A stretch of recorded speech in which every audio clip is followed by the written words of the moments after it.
Olá, eu sou Karina Nascimento e você está no canal Efeito Sonoro. Espero que você goste do conteúdo feito com muito amor e carinho para você. Boa audioleitura! Capítulo 8. Ir além de todas as histórias. Se a meta-realidade está em toda parte, o tempo todo e em tudo, um fato surpreendente se segue. Não há história alguma que possamos contar a respeito. Os elementos de uma história, começo, enredo, personagens e fim, não têm sustentação. Mesmo assim, todo o resto no mundo é organizado em torno desses elementos. Você é um personagem em sua própria história, com seu nascimento no início, morte no desfecho e todo tipo de reviravoltas e personagens secundários em todo o seu desenrolar. A perspectiva de abandonar sua história é praticamente impensável. No entanto, fundamental para experimentar a meta-realidade. Temos que deixar de lado narrativas místicas, religiosas e espirituais também, uma vez que tornam o que é pura consciência em algo que não é, seja o Deus do Antigo Testamento, o Nirvana ou um panteão de deuses e deusas. São todos guias espirituais há séculos. Mensageiros isolados sempre existiram para conduzir a outro mundo, trazendo histórias inspiradoras consigo. Em suas representações da Virgem e o Menino, Leonardo da Vinci seguiu a história tradicional de São João como parceiro da infância de Jesus, e outros pintores renascentistas. Mostram-no apontando enigmaticamente para cima, com um sorriso beatificamente estampado em seu rosto. O paraíso, não consegue ver? Logo ali, diz o sorriso. Aqueles que despertam veem diretamente o mundo transcendental. O calendário da eternidade se torna natural e é sentido com um fluxo contínuo. O Buda certa vez disse: nossa existência é transitória como as nuvens de outono. Observar o nascimento e a morte dos seres é como olhar os movimentos de uma dança. Uma vida é como o brilho de um relâmpago no céu, descendo montanha abaixo em uma torrente. Em toda a tradição espiritual, essas mensagens atraíram crentes para o mundo transcendental, mas todas falharam em convencer as pessoas de que ir além deveria ser o foco da vida cotidiana. Em nenhum momento da história, o despertar viralizou. Em algum ponto da evolução da consciência, o Homo sapiens se viu diante de uma encruzilhada. Coletivamente, poderíamos ter nos identificado com o verdadeiro eu, ou então com o eu, a personalidade ego. Obviamente, optamos pela segunda alternativa. A meta-realidade não nos abandonou, nós é que a abandonamos. Isso fez toda a diferença em como nos enxergamos. O verdadeiro eu está conectado à sua fonte na consciência pura. A personalidade ego tem origem somente nas histórias que imagina e em que acredita. A mitologia foi deixada de lado e muitos têm rejeitado religiões institucionalizadas. Porém, em muitos aspectos, nossa vida tem sido moldada por histórias criadas pela imaginação humana. A alternativa que levava ao verdadeiro eu ganhou a fama de mística, ou seja, desconectada da vida real, e assim somente um grupo de santos, sábios, poetas, artistas, profetas seguiu esse caminho. Encontrar a meta-realidade é impossível se você não questionar a sua própria história. O desafio deve ser encarado seriamente, pois tornar-se meta-humano só é real se for para você. Se tem plena consciência do que acontece aqui e agora com você, então já foi além de todas as histórias. O hábito de constantemente acrescentar algo à sua história é só isso, um hábito. Por si só, o momento presente não tem história, apenas é. Por que os enfeitamos com a nossa história? Porque o presente não nos satisfaz, até que seja aprimorado pelo verdadeiro eu. Um computador é inútil se não o ligarmos, e embora já usemos nossa mente para tudo, muito tempo se perde com fantasias, distrações, negação, procrastinação, autojulgamento e por aí vai. Toda história contém esses elementos indesejáveis. Manter-se conectado ao verdadeiro eu o tempo todo traz à consciência a plenitude da vida. O meta-humano poderia ser considerado mais uma história, mais uma ficção, mas acho que não é por aí. O componente da ficção é eliminado quando se acorda, como parte do feitiço, sonho, ilusão. Nossas histórias pessoais não sobrevivem sem o elemento ficção. Tudo que se baseia nela tem algo de irreal. Podemos nos compadecer de nossos ancestrais por seu apego a mitos, superstições e crenças religiosas sem fundamento. No entanto, mesmo estando imersos em uma história melhor, ela ainda é uma história. As gerações futuras não acreditarão nisso, assim como não acreditamos em Zeus, bruxas e o coração como o centro da inteligência em vez do cérebro, uma crença comum da medicina na Grécia e Roma antigas. Este capítulo é sobre uma virada em que paramos de imaginar histórias, deixando de precisar delas para nos protegermos da dura realidade ou para encontrar sentido em um mundo caótico. Na meta-realidade, você vai além do perigo e do caos. O verdadeiro eu proporciona uma postura inabalável na realidade, a ponto de fazer sua vida encontrar sentido e propósito na fonte, não em uma ficção cheia de remendos. Apegar-se a histórias. O homem se orgulha de ser contador de histórias, e nossa história tem uma lacuna, uma vez que não há registro de tempos mais remotos antes do advento da escrita. Dá para imaginar tantas histórias perdidas? Cerca de 45 mil anos atrás, povos formados pelo Homo sapiens moderno começaram a migrar da África para o norte. Todos eram caçadores-coletores. Muitas gerações antes de a agricultura, a mineração e o assentamento dos povos anunciarem o surgimento da civilização, a vida há 45 mil anos atrás já era complexa demais para existir sem histórias.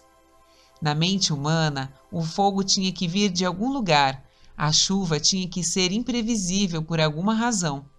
E coisas pelas quais nem nos interessamos, como um pintinho saindo do ovo, eram tidas como um grande enigma. A mitologia surgiu não como uma fantasia, mas como a melhor maneira de explicar a natureza, dado o que se vivia na época. Atribuir significado a tudo é a linha que nos liga aos primeiros humanos. Histórias explicam como a vida funciona, portanto, preenchem uma necessidade que é tramada na composição de ser humano. Ainda vivemos em função de histórias, e qualquer coisa que interrompa nossa narrativa pessoal é geralmente rejeitada instantaneamente e evitada com todas as forças. Veja os assediadores sexuais sendo expostos pelo movimento #MeToo, abusadores que negam piamente qualquer desvio de comportamento. Já discutimos como o ego cria a ilusão de estar isolado e sozinho. Eu precisa de uma boa história para se sentir segura, importante, socialmente aceitável e digno. Em busca da sensação de segurança, as pessoas querem pertencer a algo maior que elas mesmas. Uma tribo, religião, raça, nação. Mas para ser aceito em qualquer desses grupos, primeiro é preciso aceitar a história deles. Sem considerar a liberdade a que estão renunciando, as pessoas adotam uma história lacrada e de segunda mão. Você sabe de cara a diferença entre nós e eles, e não importa quão convincente seja a história, você sempre será eles para as pessoas inseridas em outra história. A segurança buscada em algo maior que si mesmo se desfaz quando eles se tornam uma ameaça, ou até mesmo um inimigo de sua sobrevivência. As histórias surgem de necessidades tão básicas que ir além de qualquer história parece impossível. Uma história consiste em qualquer coisa que o ser humano seja capaz de imaginar, levando a possibilidades infinitas. Contudo, podemos simplificar a questão. Histórias têm a ver com apego. Pensamos, eu sou X, e então nos apegamos a X como parte de nossa identidade. X pode ser o grupo maior, tribo, raça, nação, religião, profissão, mencionado há pouco. Eu sou americano. Tem um grande poder sobre as pessoas, assim como sou francês, sou judeu ou sou branco. Mas, considerando isso, o que a maioria das pessoas faz, estamos sendo superficiais. Qualquer versão do eu sou X pode levar a apego. Sou torcedor do time tal. Sou de classe média alta. Gera conexões passionais. Ao mesmo tempo, histórias se tornam mais poderosas por aquilo que elas excluem. Para cada eu sou X, há diversas possibilidades de não sou Y. Se você é americano, não é de qualquer outra nacionalidade, e há centenas delas. Se você é católico, exclui todas as outras crenças e por aí vai. Qual é o problema? Se as pessoas se apegassem às histórias com a leveza como lemos O Hobbit ou O Grande Gatsby, distraindo-nos um pouco antes de seguir adiante, não surgiriam frustrações. O problema não é a história, mas seu apego a ela. O apego falsifica a experiência, congelando-a em um lugar. Passado se torna um peso. O momento presente se perde na confusão da memória, da crença e de velhos condicionamentos. Quantas pessoas mais velhas não ficam obcecadas pela ideia de ficarem jovens novamente? Quantos arrependimentos nutrimos e nos recusamos a deixar para trás? Essas amarras existem na vida de todo mundo. Desconsiderando a desgraça e a violência criadas por uma mentalidade, nós versus eles. Libertar-se de uma história querida está no centro de um dos best-sellers mais populares dos anos 1980, O Caminho Menos Percorrido, de M. Scott Peck. O livro começa com uma frase forte: "A vida é difícil". Em seguida, o autor elabora melhor. Essa é uma grande verdade, uma das maiores verdades. É uma grande verdade porque, uma vez que enxergamos essa verdade, a transcendemos. E o fato de a vida ser difícil não tem mais importância. Em outras palavras, estamos ouvindo o chamado para irmos além. Mas Peck, que era um psiquiatra, sabia que só porque uma verdade é ótima, não significa que as pessoas consigam encará-la. Pelo contrário. Para ele, após anos tratando pacientes na terapia, o maior obstáculo enfrentado por eles era sua recusa a assumir responsabilidades. Por quê? Não conseguimos resolver os problemas da vida a menos que os resolvamos, diz Peck. Ainda que esse fato seja aparentemente além da compreensão de grande parte da raça humana, muitos tentam evitar a dor de seus problemas dizendo a si mesmos: isso foi causado por outras pessoas ou por circunstâncias sociais, além do meu controle, e por isso está nas mãos de outras pessoas resolverem esse problema para mim. Peck dá claros exemplos para ilustrar isso, como o caso de uma mulher que havia cortado os pulsos. Ela era esposa de um militar na ilha de Okinawa, onde o jovem Peck era psiquiatra do exército.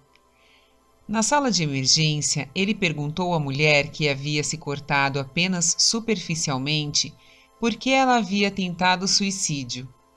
Ela disse que tudo se resumia a viver nessa ilha idiota.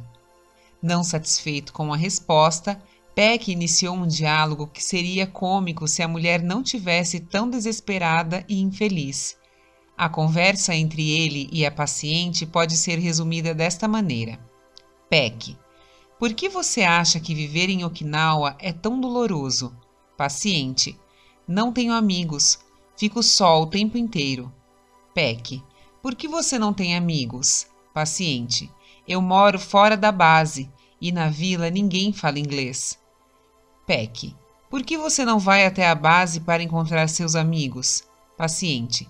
Meu marido precisa do carro para ir trabalhar. PEC. Você poderia levá-lo ao trabalho. Paciente. O carro é de câmbio manual, só sei dirigir automático. PEC. Você pode aprender a dirigir um carro de câmbio manual. Paciente. Você está louco? Não nessas estradas. O que torna essa cena trágica e cômica ao mesmo tempo é que a mulher, apesar de sua teimosia absurda, está genuinamente sofrendo. Ela chorou durante a maior parte da conversa. Todos acreditamos em nossa história, praticamente a qualquer custo.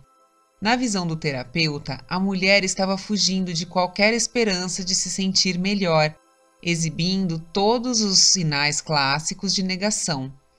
Quem de nós não fechou os olhos quando a situação era dura demais para encarar? A vida seria muito mais fácil se nossos problemas tivessem soluções prontas, mas não tem. A negação é somente um elemento dentro do quadro geral, que é o que vivemos pelas histórias. A negação se resume em ignorar qualquer coisa que interrompa ou contradiga sua história. Mesmo a pessoa mais saudável psicologicamente ignora uma parte enorme da realidade. Se virmos de uma vez por todas que o apego às histórias é o que queremos vencer, perceberemos que há pessoas que conseguiram isso. Seu mundo interior não está atravancado com a carga do passado. Elas não defendem "eu sou X", como se sua sobrevivência dependesse disso. Elas vivem no presente, com leveza. A verdadeira questão não é se essas pessoas existem, mas por que as ignoramos por tanto tempo. Aqueles que despertaram. Estados de consciência considerados místicos no Ocidente, quando não fraudulentos, existem por toda a parte, afetando pessoas comuns que quase sempre mantêm privadas suas experiências. Há alguns anos conheci o Dr. Jeffrey Martin, um pesquisador com PhD que conduziu uma pesquisa inovadora sobre consciência superior, o que tornou os seus estudos revolucionários.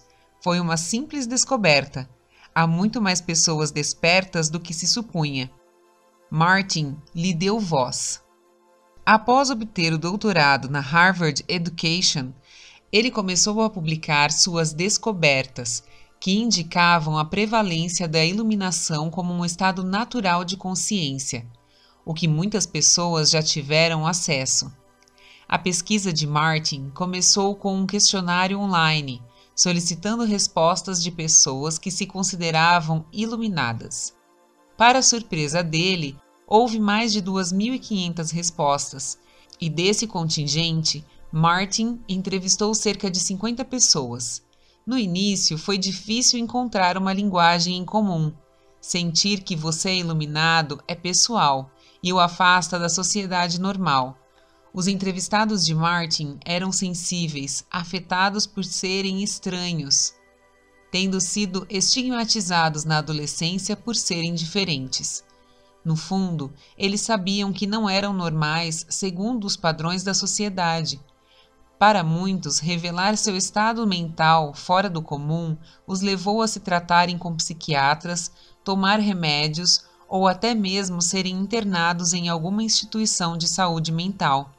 Contudo, logo no início, Martin percebeu que, apesar de os pesquisados serem diferentes entre eles, suas experiências caíam em um contínuo.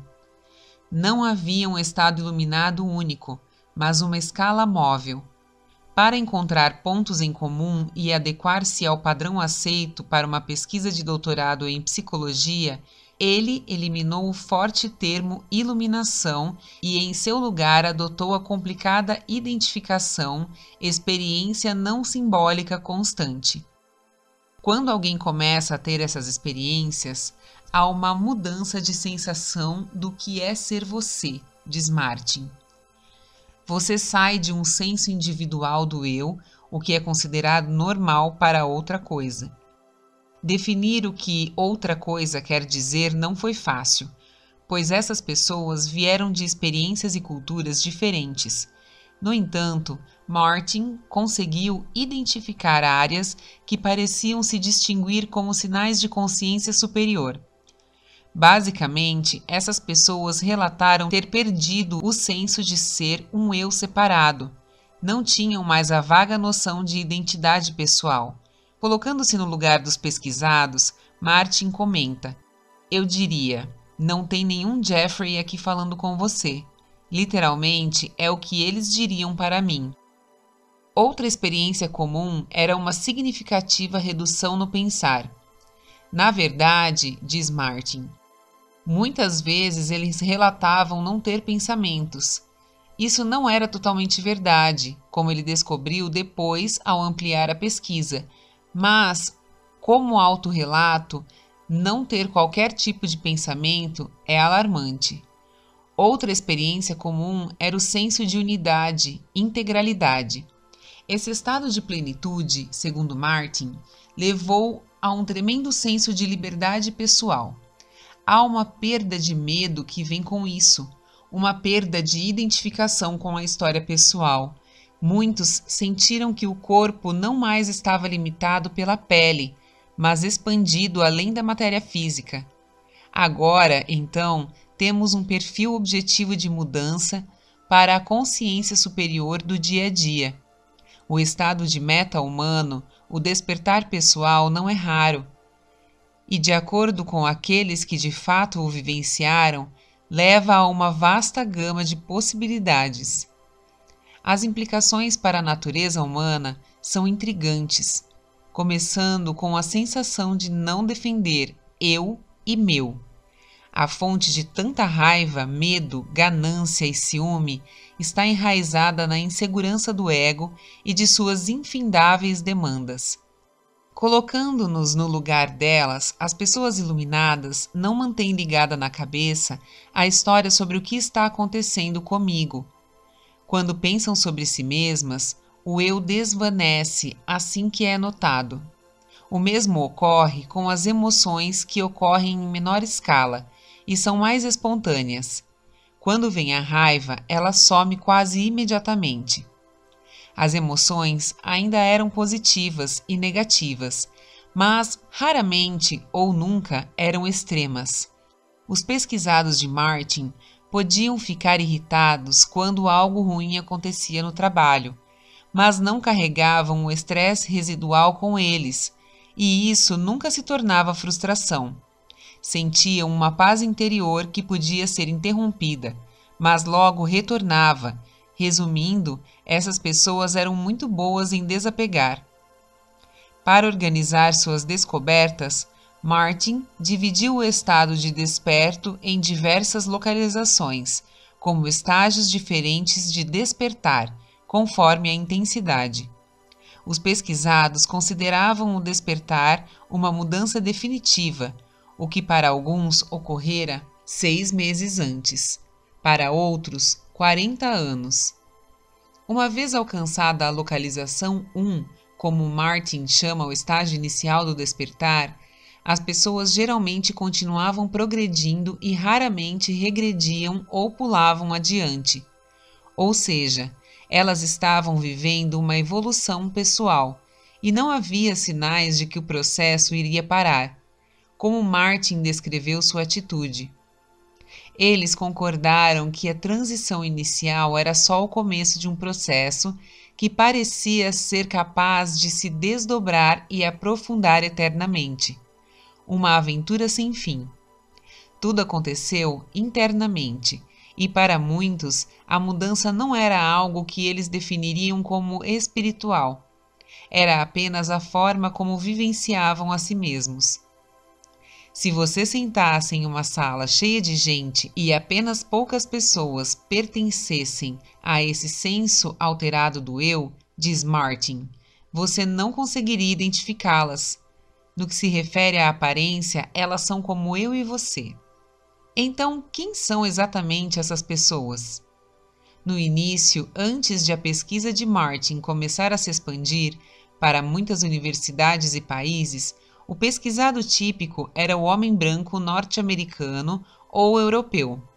Martin ficou desapontado ao observar que as mulheres, por razões desconhecidas, não se interessavam em se voluntariar como iluminadas ou discutir suas experiências de despertar.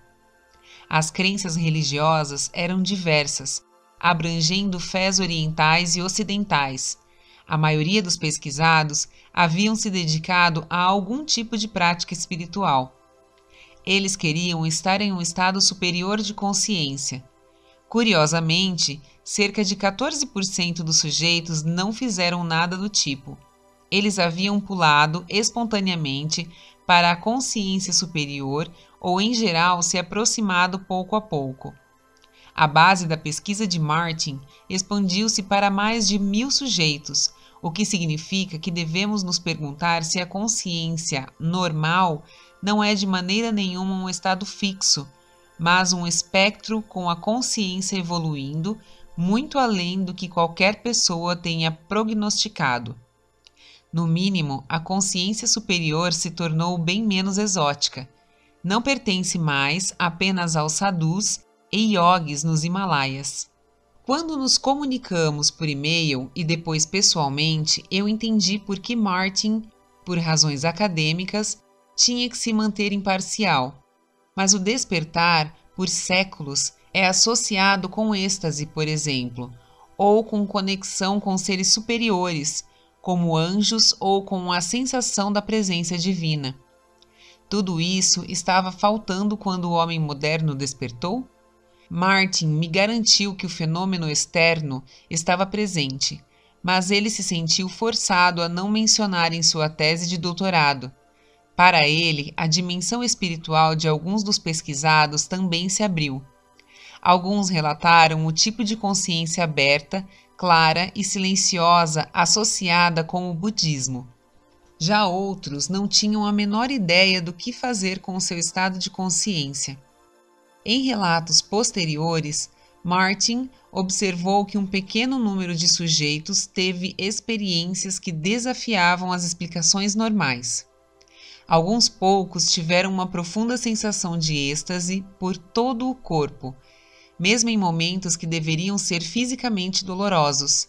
Para alguns, isso parece proporcionar tolerância à dor aparentemente infinita. Alguns deles relataram experiências que deveriam ter envolvido muita dor, mas apenas resultaram em êxtase. Outros que vivenciaram êxtase contínuo acham que podem atingir seus limites. Eles relatam um limiar único para cada indivíduo, acima do qual a dor é sentida. Acontece que Martin descobria cada vez mais particularidades entre essas pessoas. Além da localização 4, alguns evoluíram até a localização 9, por exemplo.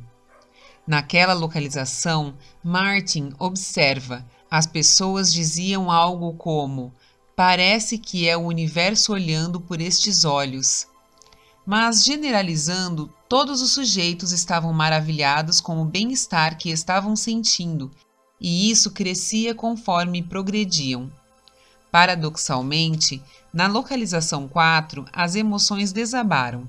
Até o amor, o que Martin associa com uma mudança maior, o eu que foi construído por uma história contínua, a que ele chama de autonarrativa, se desintegra, junto com emoções socialmente definidas. Após a localização 4, as emoções começam a voltar de forma diferente, com base no bem-estar contínuo. Mesmo antes desse retorno, os pesquisadores disseram não ter sentido falta das emoções, porque na liberdade eles descobriram um estado superior de bem-estar. Como ensinar pessoas a despertar? Martin fez o que ele considerou a descoberta fundamental de que esses eram estados psicológicos que haviam sido identificados e adotados por milhares de anos, por muitas culturas e crenças. Na atmosfera atual, em que a consciência é um campo em plena expansão, ceticismo não é a verdadeira questão. Em um levantamento, 1/3 dos norte-americanos adultos acreditam em coisas consideradas marginais ou New Age, desde a reencarnação e paranormalidade até aplicações médicas não aceitas pela medicina convencional. Segundo diversas fontes, entre 1/3 e 38% dos norte-americanos adultos recorrem à medicina alternativa. Isso inclui 30 milhões de pessoas que visitam quiropráticos todos os anos. Martin não estava sozinho ao afirmar que a consciência superior não era inerentemente espiritual ou religiosa, ou limitada a alguma cultura ou povo. Dada sua inclinação acadêmica e técnica, ele decidiu colocar seus dados em ação. Ele separou as técnicas que os pesquisados consideravam melhores para atingir a consciência superior e as organizou em um curso de 15 semanas. O fascinante é que os estudantes eram pessoas comuns, que por qualquer que fosse a razão, se interessavam pelo curso. 3 participantes relataram sua experiência no site Reality Sandwich. Catherine, uma consultora de negócios e de liderança de Paris. Paul, coproprietário e diretor de um centro de jardinagem no país de Gales. E Rebecca, uma fotógrafa semi-aposentada do Texas. Cada um tinha um motivo para fazer o curso. Paul descreveu um período de dificuldades pessoais. Fiquei desconectado, desiludido, sobretudo por questões físicas e materiais. Tive uma criação bastante espiritual, mas parece que perdi o norte. Sua condição geral não era exatamente suicida, mas bem para baixo. Catherine ouviu falar da pesquisa de Martin e ficou intrigada com a possibilidade de atingir estados superiores de consciência. Interessou-a particularmente que os estados poderiam ser descritos especificamente. Não é só o nirvana o dia inteiro. Meu objetivo era ter a experiência e atingir estados mais elevados de bem-estar e tranquilidade. Rebecca não tinha expectativas. Não sabia o que esperar, apenas me abri para o que viesse. Mas ela havia ouvido sobre os projetos de pesquisa de Martin e disse: eu confiava na ciência contida neles. Ela também sabia o que queria fora do curso. Meu objetivo era a evolução espiritual.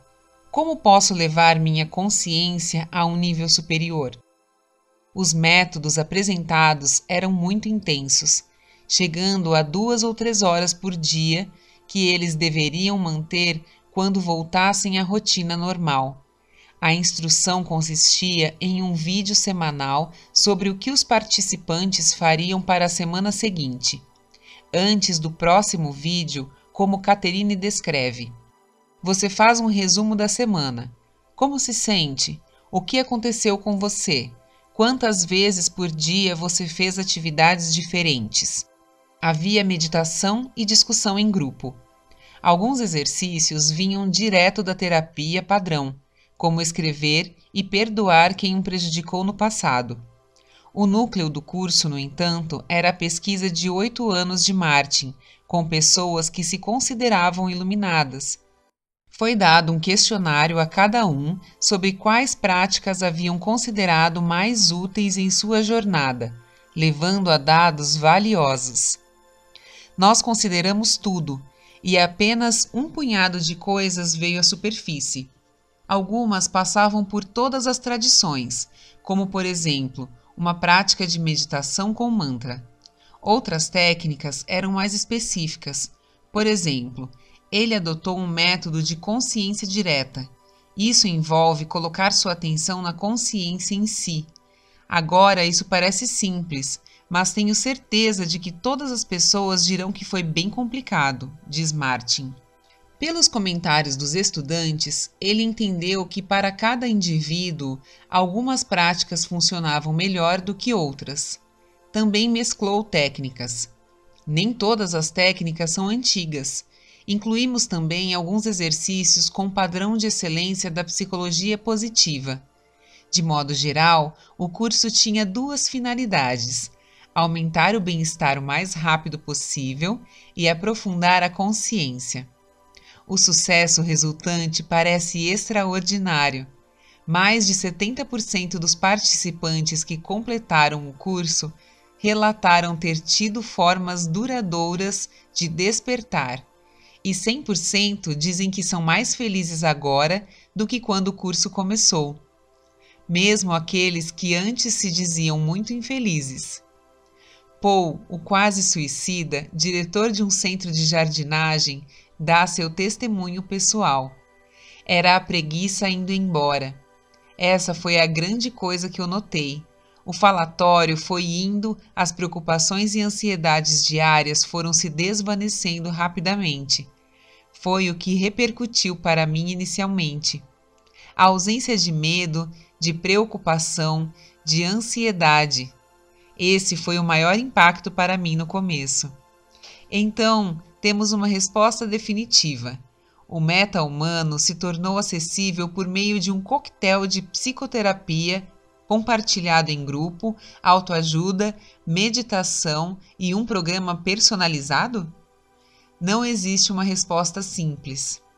Muitas pessoas encontram os mais diversos caminhos para o despertar. A pesquisa de Martin é apenas uma versão de uma tendência de fazer da mente um tipo de projeto tecnológico. E embora ele afirme que 70% dos participantes que vivenciaram algum tipo de despertar continuaram a ter tais experiências, só o tempo irá dizer. Uma mudança radical no estilo de vida, incluindo horas de prática por dia, atrairá apenas os mais dedicados. O mistério do despertar inclui os 14% da pesquisa de Martin, que despertaram espontaneamente. Um dia, sem aviso, eles se perceberam plenamente conscientes de si ou foram entrando natural e gradualmente nesse estado.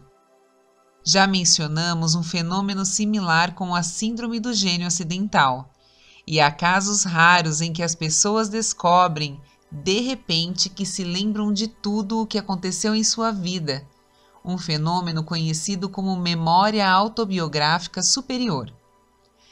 Tais pessoas podem se encontrar e conversar sobre coisas do tipo: qual foi a melhor terça-feira da sua vida?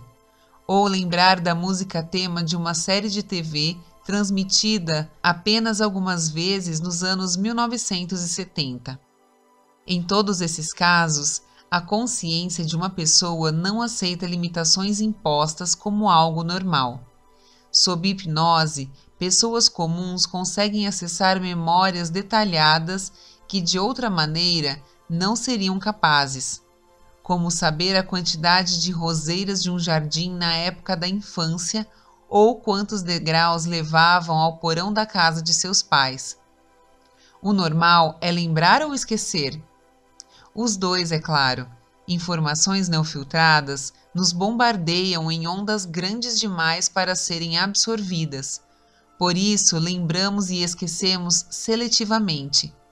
O intuito de despertar é remover algumas barreiras criadas pela memória e outras criadas pelo esquecimento.